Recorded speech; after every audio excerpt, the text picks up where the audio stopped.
Mendel Samama est avec nous dans cette émission spéciale consacrée, j'allais dire au rabbinat, mais en quelque sorte oui, parce que je suis entouré là maintenant de deux rabbins, deux éminents rabbins. Mendel Samama, peux-tu nous présenter ton invité? Notre invité. Notre invité. Oui, bonjour.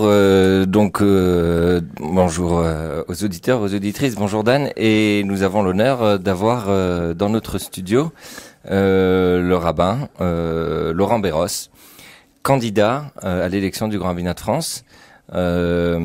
Petite bio, vous avez 47 ans, vous avez commencé votre carrière rabbinique à Montpellier. Après 10 années de succès, paraît-il, c'est ce qu'on entend, c'est ce qui se dit en France, et qui se sont succédés à 11 années de travail à Sarcelles. Ayant de la famille à Sarcelles et ayant vu un petit peu de ce qui se passe là-bas, on vante beaucoup vos compétences. Alors, rentrons tout de suite dans le vif du sujet. Est-ce que vous pensez que on peut calquer Sarcelles au reste de la France? Merci de me recevoir d'abord. Bonjour aux auditeurs de Strasbourg, ville que j'affectionne particulièrement puisque je suis marié avec une Strasbourgeoise et que j'ai fait mes classes ici en tant que fiancé. Et donc, qui est un petit peu sillonné cette région puisque mon beau-père était rabbin de Belfort. Et que... Ah, il joue la corde sensible. Il est déjà en train de nous emmener. Et qu'il m'a confié des missions parfois lorsque on venait chez lui. Il y avait beaucoup de communautés dans les alentours dont il fallait s'occuper. Je crois qu'effectivement, Sarcelles est une ville qui est noble. Je suis, à part à Sarcelles, rabbin du Val d'Oise. Le Val d'Oise, juste pour vous le situer, c'est 30 000 juifs. C'est donc beaucoup de rabbins à gérer, des mikvaot, des synagogues, des commerces cachers. J'ai une particularité à Sarcelles. Ça a été une innovation du consistoire avec le grand rabbin de Paris, Zichrono Libracha, Rav Messas, qui m'avait confié la cache-route. Car il disait que... Sans être membre du Beddin. En étant membre du Beddin. D'accord. En ayant une délégation à la cache-route, si D'accord, vous voulez. délégation à la cache-route. Et son idée que je trouve géniale était de dire que si le rabbin local n'est pas investi dans sa cache-route, quelque part il va la délaisser. Et je crois que cette grande idée a permis d'abord d'ouvrir de nombreux commerces, de rassurer la communauté sur le label Kasher Beddin que nous défendons. Et aujourd'hui, sur Sarcelles et dans le Val d'Oise, nous avons un microcosme de ce qui se passe au niveau national. On a 127 ethnies dans ce département. On a bien entendu une couche populaire. On a des gens qui ont réussi.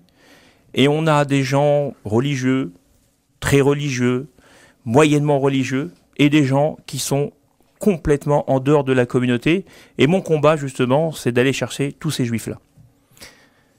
Justement, est-ce que vous pensez, dans le climat actuel de la situation des Juifs de France, après les attentats de Bruxelles, les agressions à Créteil, vous vivez un petit peu au quotidien cette situation à Sarcelles, puisqu'il y a plusieurs communautés qui se côtoient.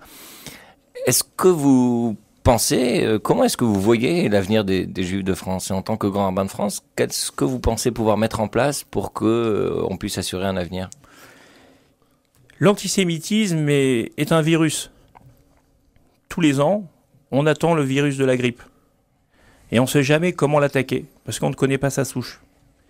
L'antisémitisme est tous les ans, et tous les mois maintenant, puisqu'il est galopant, il se décline sous différentes formes. Il faut d'abord, bien entendu, condamner. Il faut aussi mettre face à ses responsabilités l'État, qui a eu tendance à peut-être trop couvrir les médias, qui sont des médias étatiques, des médias qui sont censés donner une parole neutre, et qui ont pris à partie pendant des années, ça fait maintenant des années, qu'on nous prend pour des assassins, et c'est vrai qu'on dit mais c'est de l'antisionisme, c'est pas de l'antisémitisme, mais on sait très bien que le ricochet de l'antisionisme, c'est Bruxelles, c'est Créteil et c'est Toulouse. Il faut que l'État prenne ses responsabilités. Nous devons être une voix. Le Grand Rabbin de France doit être une voix morale pour non pas guérir l'antisémitisme en mettant des policiers devant chaque école, devant chaque synagogue. C'est une situation qui n'est pas normale, même si on la demande. Nous demandons d'être protégés. Mais il faut bien comprendre et faire remonter cette idée au niveau national qu'on est dans une situation où nos enfants, de la même manière qu'ils comprennent que quand ils passent par une porte, il y a une mezouza, ils ne comprendront pas demain qu'il n'y ait pas un agent de police devant une école ou devant une synagogue. Et ça, c'est intolérable. Donc, on doit impérativement travailler là-dessus. Et on doit, je pense que le fait d'avoir galvaudé la parole, ne pas avoir assez condamné les mots, ont eu cet impact qui a été un impact terrible. Aujourd'hui, ceux qui attaquent sont des djihadistes. Ils s'attaquent à la culture aujourd'hui. Donc Bruxelles. Mais concrètement, qu'est-ce que ça veut dire? C'est-à-dire attaquer. Demain, vous êtes grand rabbin de France, enfin le 22 juin, peut-être. Le 23 juin, peut-être que vous rencontrerez le chef d'État. Qu'est-ce que vous lui demanderez de façon concrète, je veux dire, en termes d'action? Moi, je pense qu'il y a qu'au nom de la liberté d'expression, on ne peut pas tout dire. Et que on doit condamner des propos. Si vous regardez, j'ai eu la chance de voir l'avant-première avec M. Arcadi sur l'histoire de Ilan Halimi, tragédie pour notre communauté. Si on regarde bien, ce n'est que le ricochet des clichés. Et à force de ne pas condamner les clichés, à force de se dire non, ça c'est à la limite de l'acceptable, eh bien on fabrique des gens qui vont nous tuer, qui vont rentrer dans des centres culturels. Bon alors, est-ce que vous encouragerez les gens à faire leur alia ou alors Je pense qu'une alia subie est une mauvaise alia pour les Juifs et pour Israël. Une alia choisie doit être honorée. Le problème, c'est pas de partir ou de rester. Le problème, c'est de savoir comment défendre nos valeurs, comment faire en sorte que l'État puisse agir. Il faut aujourd'hui la vigilance et la protection policière, c'est une chose, mais il y a un combat qui est en amont. Vous le savez aussi bien que moi. C'est qui l'homme intelligent? C'est Aroé et Tanolad, c'est celui qui sait anticiper, celui qui sait ce qui va se passer. Et on sait aujourd'hui d'où vient le mal, on l'a identifié. Alors qu'est-ce qui va se passer, monsieur le rabbin? Mais ce qui va se passer, c'est que si on ne condamne pas tous ces propos... Ils ont été condamnés, tous ces propos. Mais ils n'ont pas assez, non, mais pas de la bonne manière. Ils ont été condamnés, mais pas sanctionnés. Ça veut dire que aujourd'hui, on ne peut plus laisser dire qu'Israël est un tueur d'enfants. On ne peut plus laisser dire que Israël est Goliath et que les Palestiniens sont David. Et à partir de là, je pense que on a tout à fait compris et tous les politiques le reprennent. Celui qui touche un juif de France a touché la République, tout celui qui a touché à l'identité juive a touché aussi un juif de France. Alors vous pensez que les juifs de France ont un avenir? Bien sûr qu'ils ont un avenir. À combien? À 10 ans, 15 ans, 20 ans? Je sais pas, mais en tous les cas, moi je me refuse de voir le judaïsme français s'éteindre. Je suis là pour me battre, et si je pensais que le combat était fini, je ne me serais pas présenté. Petite question, on va essayer d'étendre un petit peu la question. Quelle place vous pensez que le judaïsme français devrait incarner dans le paysage européen? On s'est rendu compte dernièrement que du côté de l'Europe, il y avait pas mal d'attaques contre certaines pratiques juives, avec l'absence parfois criante des institutions juives. Est-ce que, en tant que grand rabbin de France, vous prendrez des initiatives fortes pour changer cette tendance? Voilà, il y a le début juillet, première semaine de juillet, à la première session au Parlement à Strasbourg. Comment vous voyez cette Europe? Comment vous voyez cette action au sein du Parlement aussi? Mais je pense que le rabbinat doit créer un poste de rabbin référent européen.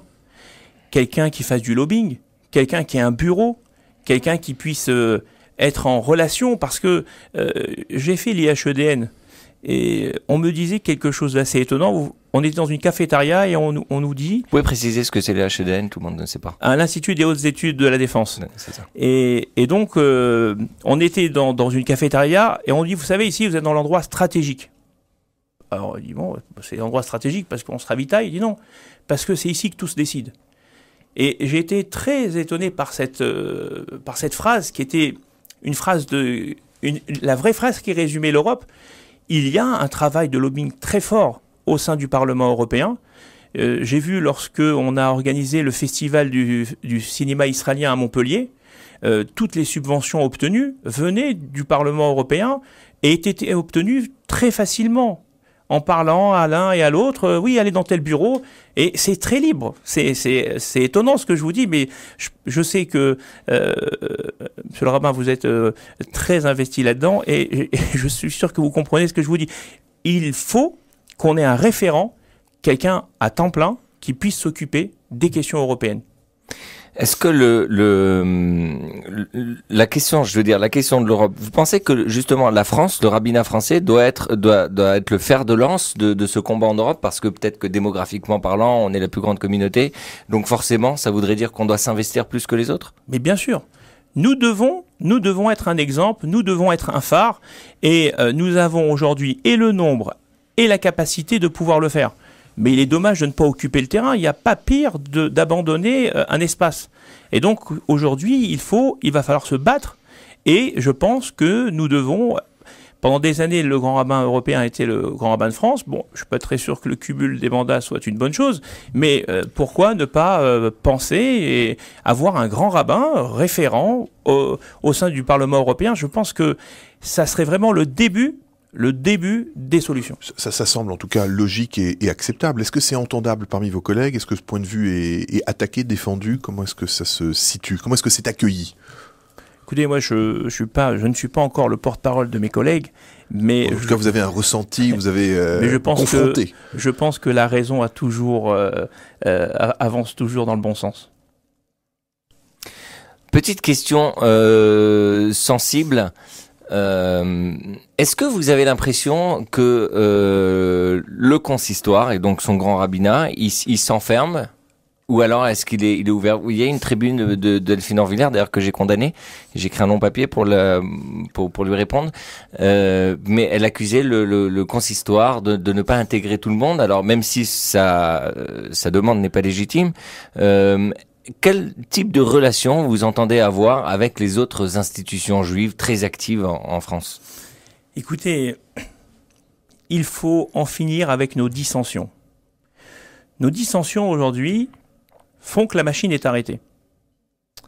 On doit tous accepter, comme un commun accord, qu'il faut faire de nos différences une force unique pour notre maison commune. On ne pourra pas toujours être d'accord, c'est pas grave, il faut avancer. Aujourd'hui, nos désaccords font qu'on ne peut pas avancer. Et ça, c'est pas normal.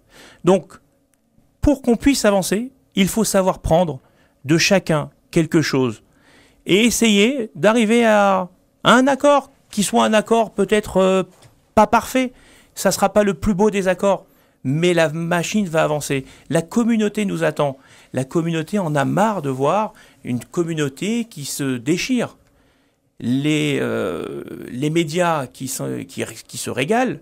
Et donc il faut arrêter avec tout ça. Moi je pense qu'aujourd'hui on a des forces extraordinaires, et en tournant dans les provinces, je vois que on a des présidents, des administrateurs qui sont vraiment très dévoués pour leur communauté, et on a des forces qui sont dans le vivier consistorial, et des forces bien entendu à l'extérieur que nous devons utiliser. Il faut utiliser toutes les forces. Pour remporter notre combat, pour gagner notre pari, il faudra que chaque juif ait sa place au sein du consistoire. Et c'est pourquoi j'ai dit, c'est pas simplement un slogan de campagne, mais j'ai dit que je ne pourrais pas être le grand rabbin de France si je n'étais pas d'abord le grand rabbin de tous les juifs de France. C'est très bien dit.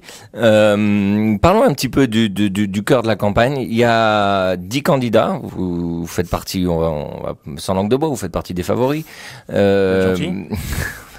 Attention, il y a des choses comme ça qui ont influencé des campagnes. En tout cas, je dirais pas c'est in the pocket. Hein. Je vais prendre une photo du futur grand rabbin de France. Ça peut toujours. Est-ce que vous pensez que 10 candidats c'est trop? Peut-être qu'on n'entend plus personne, ou alors pour vous ça change quoi? Écoutez, je ne peux pas aujourd'hui dire que mes collègues ne sont pas légitimes. Je pense que le rabbinat n'a pas prévu sa succession. Et que quand on ne voit pas une succession, il n'y a pas de dauphin qui ressort. Donc c'est l'échec du rabbinat. 10 candidats, c'est l'échec du rabbinat, mais c'est pas l'échec de la communauté, c'est un échec interne. En même temps, c'est aussi une preuve, je dirais, de dynamisme, parce que à l'époque, peut-être de volontarisme, de volontarisme aussi, parce qu'à l'époque, ouais. c'est vrai que c'était un petit peu, comment dire, chasse gardée. Il fallait pas se présenter l'un contre l'autre. On était un ou deux et on s'arrangeait un peu. Je crois que dans l'histoire, on a été jusqu'à 5 candidats. Ouais, 5 candidats. Ça, c'est quelque chose. Candidats de paille. Ouais, non, mais 5 candidats, c'est quelque chose qui s'entend. Je pense que, alors, dans la réforme qu'on pourrait faire, je pense que tous les partis politiques ont compris qu'il fallait des primaires. Parce que on ne peut pas se présenter si on n'est pas choisi par ses pairs. Ce que je trouve intéressant de proposer aux rabbins, parce que c'est eux qui choisiront, c'est de se dire, établir une primaire, tous les candidats, là on peut être 10, 15, à vouloir se présenter, ce sont les rabbins qui vont élire, à nous de définir le quota, 3, 4 ou 5 rabbins. Ils seront donc, puisque les rabbins se plaignent, d'être élus par des présidents. Alors, il faut être cohérent avec nos propos. Oui. Eh bien, on va être élu par nos pairs. On se présente devant une primaire qui s'appelle le rabbinat. Le rabbinat élit 5 personnes, 4 personnes. Voilà. Et ensuite, eh bien, c'est eux qui vont se présenter devant le corps électoral. Qu'est-ce qui vous motive aujourd'hui, monsieur le rabbin, à briguer ce mandat ? C'est quand même politiquement très exposé, communautairement d'autant plus. Exigeant. Évidemment, j'allais dire le mot sacerdoce, mais c'est ça. C'est un sacerdoce, hein, évidemment.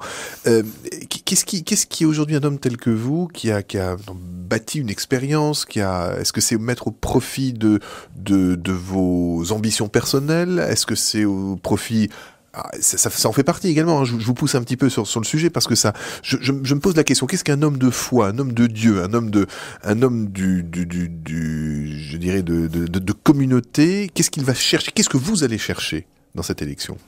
Les Juifs. Ma volonté d'aller chercher tous les Juifs qui ne s'identifient plus à la synagogue. Aujourd'hui... Vous êtes un peu Loubavitch, quoi. Hein ? mais je trouve que les Loubavitch ont une action remarquable et que les imiter n'est pas une insulte. Ah, moi je suis complètement d'accord. Hein. Je pense pas que monsieur le rabbin... C'est pas moi qui dis le contraire. Il faut juste garder l'esprit consistorial. Alors je vous explique. Ce qui m'amène à me présenter est très simple. Je débute ma journée à 5h30. J'ai mon premier cours à 6h30. Et je me couche entre 1h et 2h du matin. Aujourd'hui, ma réflexion a été la suivante. Nicolas Sarkozy sortait de ce corps. Ma réflexion a été la suivante. Donner autant de temps, pourquoi ne pas le donner pour l'ensemble de la communauté ? Ça a été ma première réflexion. La deuxième réflexion a été de me dire, de constater que notre communauté sortait d'un schisme, sortait de quelque chose de dur qui s'est passé et qu'il fallait la faire avancer. Qu'aujourd'hui, si la Alia est forte, c'est parce que notre communauté n'est pas rassurée par ses propres institutions. Il faut que nos propres institutions redorent le blason du consistoire, de nos synagogues. Il faut qu'on puisse apparaître en dehors de nos synagogues. Aujourd'hui, on a des gens qui sont fâchés avec la synagogue. On ne sait pas pourquoi. Mais justement, comment vous pensez, qu'est-ce que vous pouvez mettre en place pour toucher ces juifs-là ? Parce que ça a l'air d'être le cœur de votre campagne, en fait. Il faut aller à leur rencontre. Je pense que l'image... Vous voulez faire quoi ? De l'événementiel ? Vous voulez faire Je veux faire de l'événementiel. Je veux aller dans tous les milieux, à la rencontre de tout ce qui se passe. Vous avez de nombreuses associations qui font des choses remarquables. Pourquoi le consistoire est-il absent de certaines de ces associations ? Il y a des gens qui se revendiquent dans il y a des concours d'échecs, il y a de toutes sortes de... Mais il faut qu'on soit présent là-bas aussi. Parce qu'on va avoir des juifs et on va leur dire, mais la synagogue, c'est chez vous. Il y a beaucoup de gens, il suffit de leur dire, je vais vous raconter une anecdote, et je m'excuse d'être dans le détail. C'est parfois très révélateur. Un jour, un homme a dit, moi j'ai été excommunié. Bon, pourquoi? Parce que je me Un suis juif. un juif. Alors, je lui dis pourquoi? Il me dit parce que je me suis marié avec une non-juive. Je lui dis, mais alors, pourquoi vous êtes excommunié? Vous êtes juif, faites partie de notre communauté. Il dit, mais de toute manière, vous n'acceptez pas tous les juifs. Je dis, pourquoi on n'accepte pas tous les juifs? Il dit, parce que moi, je refuse de mettre la kippa. Pour moi, la kippa est une invention. Est-ce que je pourrais rentrer à la synagogue sans kippa? Je dis, avec plaisir. Il suffit juste que j'avertisse mon shamash. Parce que le shamash... Qui vous saute pas dessus avec une triple couche. Voilà, parce que nous, il y a des vigiles et puis on a les shamashim qui, grâce à Dieu, font bien leur travail. Donc, je ne savais pas ce que cette discussion allait donner. Mais j'ai appelé mon shamash et je lui ai dit, écoute, Albert, sache que si un jour il y a un monsieur qui vient sans kippa, tu lui en donnes pas. Et ce monsieur est venu. Il est venu sans kippa. Et il est venu une semaine, puis une autre, puis une autre, puis une autre. Et un jour, je l'ai vu avec sa kippa. Avec un Streimel. Non, un jour, je l'ai vu, non. J'aurais bien, peut-être. Mais un jour, je le vois arriver avec sa kippa. Et il s'appelait Charles Albert. Je lui dis, Charles Albert, mais qu'est-ce que vous faites avec une kippa? Bien, c'est la meilleure. Maintenant, je viens pour vous faire plaisir. Non, si vous ne me faites pas plaisir en mettant une kippa. C'est vous qui devez être heureux d'avoir la kippa, pas moi. Et donc, il a compris qu'en fin de compte, il s'était monté tout un monde. C'est ça. Oui, souvent les gens se montent eux-mêmes leur monde, leur propre. Et il faut casser. Oui, c'est comme des fois, on a souvent à régler à faire des arbitrages, à régler des conflits, et on se rend compte que très vite, en parlant avec les gens, eh bien très vite, on sent qu'il n'y avait rien. C'était une coquille vide. C'est ça. Et donc, il faut casser cette coquille. Voilà, il faut permettre la discussion, il faut permettre la communication, l'échange. Voilà. C'est pourquoi je voudrais être... alors, beaucoup se moquent de cette phrase, mais je voudrais être un berger. Le berger de la communauté, parce que je vais être au contact de la communauté, parce que ce n'est qu'en ayant une relation fraternelle, d'unité, de proximité, qu'on peut arriver à inverser les choses. Rabbi Mendel, pardon. Non, je me posais une question, justement, comment se fait-il que vous, avec votre message quelque part très moderne, même pas, je dirais presque révolutionnaire, comment ça se fait que avant-gardiste, comment ça se fait que vous étiez jusqu'à la campagne si peu présent sur les réseaux sociaux? Parce que j'ai comme l'impression que vous avez quelque chose à dire à des gens que vous ne connaissez pas. Alors, j'ai été présent sur Facebook depuis de nombreuses années. Oui, mais j'ai quand même vérifié votre profil, il n'y a pas beaucoup de choses. Ah. Enfin, jusqu'à la campagne, il n'y a pas beaucoup de choses. Non, parce que si vous voulez des conseils de communication rabbinique sur Twitter et Facebook, vous demandez à Mendel. Ouais, non, mais je le vois très actif. D'ailleurs, je remercie de m'avoir défendu parfois sur certains tweets un peu méchants. Mais j'ai 2 pages. J'ai ma page perso, qu'on a mis un petit peu en sommeil. Et puis, on a la page officielle qui, effectivement, relayait l'information. On a un très gros groupe WhatsApp. Aujourd'hui, on a à peu près 600 jeunes qui sont sur ce groupe-là, qui posent des questions à tout va. C'est un réseau qu'on réactive quand on a une grosse manifestation organisée. On organise une très grosse manifestation. On a plus de 3000 personnes qui viennent, qu'on a intitulé Maï Hanouka. Et ma fierté, c'est d'avoir pratiquement 100 jeunes qui sont avec moi pour organiser cette journée. J'ai toujours refusé de faire les choses seul. J'ai toujours refusé que ma réussite soit ma réussite. Mais je pense qu'une réussite n'est réussite que lorsqu'elle est collective. Et donc, j'adore associer tout le monde à cette réussite. Et j'avais vraiment un président que nous avons perdu dimanche, malheureusement, dans des conditions tragiques. Un homme remarquable, Richard Halimi, qui était un homme dévoué. C'était un ami avant d'être un président. Et avec lui, nous avons fait un binôme exceptionnel. Et nous avons réalisé énormément de choses. Mais c'est vrai que je pense que lorsqu'on est dans l'action, on a du mal à communiquer. Et que là, effectivement... Mais justement, l'exposition médiatique vous fait pas peur? Parce qu'on a vu ce que ça a donné précédemment, et on voit ce que ça donne en ce moment.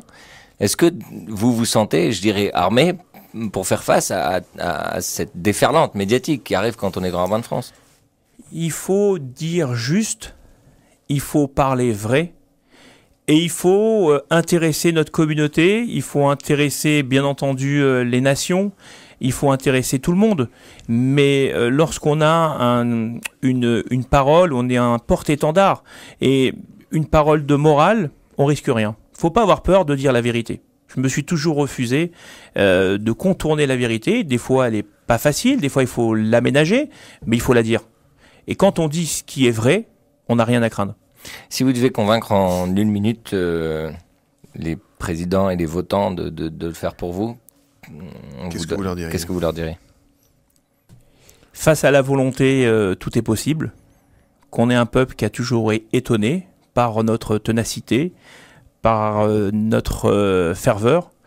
J'ai cette ferveur, j'ai l'honneur vraiment et le privilège de servir la communauté.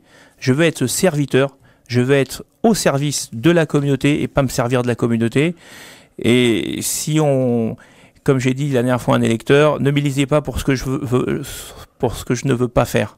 Ça serait ma plus grande des déceptions. Si aujourd'hui je pars dans cette élection, c'est pour faire ce que j'ai envie de faire, c'est-à-dire avancer la communauté, essayer de lui redonner ce dynamisme et cette lumière qu'elle mérite. Monsieur le rabbin Béros, on vous remercie beaucoup, on vous souhaite bonne chance. Je vous remercie. On vous souhaite bonne chance pour les quelques milliers de kilomètres que vous allez devoir parcourir encore pour... Et, vous savez, sur Terre, ce qui nous appartient, c'est l'effort. Ensuite, le résultat, c'est Dieu qui le décide. Alors, merci beaucoup pour nous avoir accordé cette interview. Merci à vous d'être venu dans les studios de Radio Judaïka. Et merci de m'avoir accueilli. Eh bien, je sais pas si est-ce qu'on dit bonne chance ou bon courage, mais enfin, en tout cas. Hatzlacha Rabba. Hatzlacha, voilà, Hatzlacha Rabba. Bon courage, c'est toujours bien. C'est ça, voilà. Bon courage, c'est toujours bien. En tout cas, on sera avec vous, quoi. Je vous remercie. Merci à vous.